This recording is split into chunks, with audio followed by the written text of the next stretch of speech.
नीलाञ्जनसमाभासं रविपुत्रं नियमाग्रजं छायामार्तण्डसम्भुतं तं नमामि शनैश्चरम् नीलाञ्जनसमाभासं रविपुत्रं नियमाग्रजं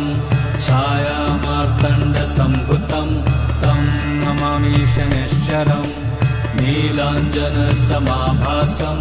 रविपुत्रं नियमाग्रजं छायामार्तण्डसम्भुतं तं नमामि शनैश्चरम् नीलाञ्जनसमाभासं रविपुत्रं नियमाग्रजं छायामार्तण्डसम्भुतं तं नमामि शनैश्चरम् नीलाञ्जनसमाभासं रविपुत्रं नियमाग्रजं छायामार्तण्डसम्भुतं तं नमामि शनैश्चरम्